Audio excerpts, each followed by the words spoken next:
بسم اللہ الرحمن الرحیم۔ السلام علیکم ناظرین۔ میں مسلسل روئے جا رہی تھی۔ بھلا کسی کے ساتھ ایسا بھیانک حادثہ کیسے پیش آ سکتا ہے؟ میری بہنیں، امی ابو سارے میرے ارد گرد جمع تھے۔ ابو نے میرے سامنے ہاتھ جوڑ دیے، پھر کہنے لگے، بیٹا مجھے معاف کر دو۔ باپ تو بیٹیوں کا رکھوالا ہوتا ہے، ان کا محافظ۔ میں اپنی بیٹی کی حفاظت نہ کر سکا۔ میں نے روتے روتے ابو کے ہاتھ تھام لیے تھے۔ روتے ہوئے انہیں کہنے لگی، آپ کا کیا قصور ہے ابو؟ آپ نے تو اس 20 سالہ زندگی میں میری بھرپور حفاظت کی، لیکن شاید میری ہی قسمت کالی تھی، تبھی تو عین شادی سے ایک دن پہلے میری زندگی برباد ہو گئی۔ اب مجھے میرا شوہر کیسے قبول کرے گا؟ تبھی امی نے میرے منہ پر ہاتھ رکھ دیا اور کہنے لگی کہ یہ راز ہمارے علاوہ کوئی بھی نہیں جانتا، اس لیے تم نے کسی کے سامنے منہ نہیں کھولنا۔ میں حیرت سے آنکھیں پھاڑے امی کی باتیں سن رہی تھی۔ بھلا ایسے کیسے ہو سکتا تھا کہ میرا یہ راز میرا شوہر نہ جان پائے؟ آخر کو میں اس کی بیوی بننے جا رہی تھی۔ میں انہیں بتانا چاہتی تھی کہ میں اس سے شادی کے لیے تیار نہیں۔ وہ شادی سے ایک دن پہلے لڑکے والوں کو انکار کر دے، لیکن یہ عزت کا معاملہ تھا اور پھر زبردستی مجھے دلہن بنایا جانے لگا۔ میں اپنے مہندی سے بھرے ہوئے ہاتھوں کو دیکھ رہی تھی۔ ایسے لگ رہا تھا جیسے ان ہاتھوں پر مہندی نہیں بلکہ میرے نصیبوں کا خون لکھا ہو۔ میرا نام زویا ہے۔ میں ایک خوبصورت لڑکی تھی۔ بھلے ہی میں ایک غریب گھرانے سے تعلق رکھتی تھی، لیکن ہمارے ماں باپ نے ہمیں شہزادیوں کی طرح پالا تھا۔ ہم 3 بہنیں تھیں، جس میں سب سے بڑی تھی۔ میں ایک اسکول میں پڑھاتی تھی۔ انٹر تک تعلیم حاصل کرنے کے بعد میں نے ابو کے ساتھ گھر سنبھالا ہوا تھا۔ ابو بھی ایک فیکٹری میں کام کرتے تھے۔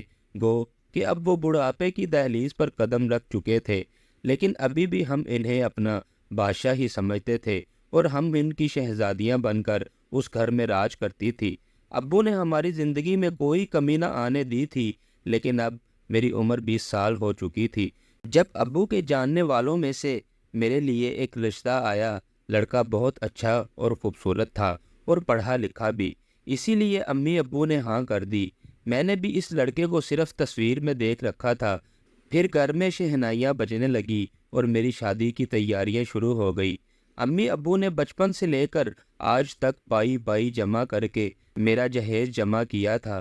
مجھے اس بات کا دکھ تھا کہ ایک تو ماں باپ ساری زندگی بیٹی کو جوان کرتے ہیں، پھر انہیں ڈھیر سارا جہیز دے کر رخصت کرنا پڑتا ہے۔ گھر میں خوشی خوشی شادی کی تیاریاں کی جا رہی تھی۔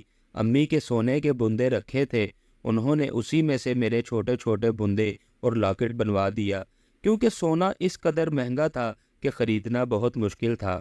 اس لیے امی کا رکھا ہوا زیور کام آ گیا تھا۔ لیکن شادی سے صرف 3 دن پہلے اچانک ہی ہمارے گھر میں وہ ہوا جس کا ہمیں اندازہ نہیں تھا۔ ایک طوفان آیا جس میں برباد ہو گئی۔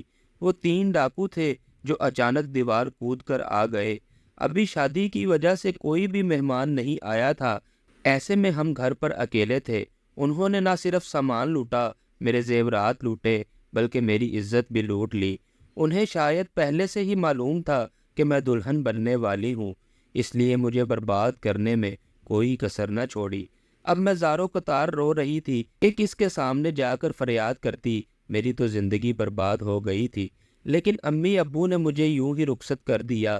میری زبان پر تالے لگے ہوئے تھے۔ پھر میں لال جوڑے میں رخصت ہو کر اپنے شوہر کے گھر آ گئی۔ سخت بخار کی وجہ سے میرا جسم جل رہا تھا۔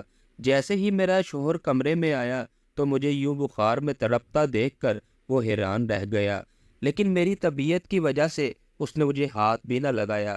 میں بے تحاشا ڈر رہی تھی، جانتی تھی کہ وہ یہ راز جان کر شادی کی پہلی رات مجھے طلاق دے دے گا، اس لیے میں اپنی زبان کو تالا لگائے اس کمرے میں پڑی سو رہی تھی۔ دوسرے دن امی ابو مجھے اپنے ساتھ لے گئے۔ امی پورے رستے پوچھتی رہی کہ تمہارے شوہر کو شک تو نہیں ہوا؟ اب میں امی کو کیا بتاتی کہ اس نے تو مجھے ہاتھ بھی نہیں لگایا، لیکن 3 دن بعد ہی اچانک میرے شوہر کو پتہ لگ گیا۔ اس نے نفرت بھری نگاہوں سے مجھے دیکھا، پھر میرا بازو پکڑ کر جھنجھوڑتے ہوئے کہنے لگا، یہ کس کا گناہ ہے؟ تم ایک ناپاک لڑکی ہو۔ میں ان کے قدموں میں گر گئی اور روتے ہوئے انہیں ساری کہانی سنا دی۔ انہیں اس کہانی پر یقین نہ آیا تھا۔ وہ مجھے دھکے دے کر گھر سے نکالنا چاہتے تھے، لیکن اچانک ہی میں نے اپنا دوپٹہ ان کے قدموں میں رکھ دیا اور کہنے لگی، میرا بوڑھا باپ یہ برداشت نہ کر پائے گا۔ اگر لڑکی کو شادی کے فقط 2 دن بعد ہی طلاق ہو جائے تو معاشرے میں اس کے باپ کی کیا عزت رہ جاتی ہے؟ مجھ پر رحم کھاؤ، بھلے ہی تم دوسری شادی کر لینا، لیکن مجھے طلاق نہ دو۔ وہ ایک نرم دل انسان تھا، تبھی تو میرے آنسوؤں کا اس پر اثر ہو گیا اور اس نے اپنا ارادہ ترک کر دیا۔ لیکن اب بھی وہ مجھے نفرت بھری نگاہوں سے دیکھتا تھا اور مجھے ہاتھ بھی نہ لگاتا تھا۔ میں ایک کنواری لڑکی کی طرح زندگی گزار رہی تھی، لیکن میں ایک ایسی لڑکی تھی جس کی طرف شاید کوئی تھوکنا بھی پسند نہ کرے۔ میں اپنے شوہر کی زندگی میں ایک مجرم بن کر آئی تھی۔ میرا جرم وہ تھا جو میں نے کیا ہی نہ تھا۔ پھر ایک دن کچن میں کام کر رہی تھی جب میں نے اپنے شوہر کے ساتھ ایک لڑکی کو اندر آتے ہوئے دیکھا۔ وہ اس کے آفس کی کولیگ تھی۔ میرے شوہر نے سارے گھر والوں کے سامنے اعلان کیا کہ وہ اس لڑکی سے دوسری شادی کر رہا ہے۔ اس کے ماں باپ اس بات پر حیران رہ گئے تھے، لیکن میرے شوہر نے میرا راز کسی کو بھی نہ بتایا۔ میں نے اپنے شوہر سے کہا وہ جس سے بھی چاہے شادی کر سکتا ہے، لیکن بس مجھے طلاق نہ دے۔ وہ بار بار مجھے یہ کہتے کہ تم ایک بد کردار لڑکی ہو، تمہاری میری زندگی میں کوئی گنجائش نہیں، اس لیے میں دوسری شادی کروں گا۔ میں بھی ان کی خوشی میں راضی تھی، یہی سوچ کر کہ وہ مجھے طلاق نہیں دے رہے، ورنہ میرے ماں باپ پر کیا گزرتی۔ انہوں نے اپنی شادی کی ساری تیاریاں مکمل کر لی تھی۔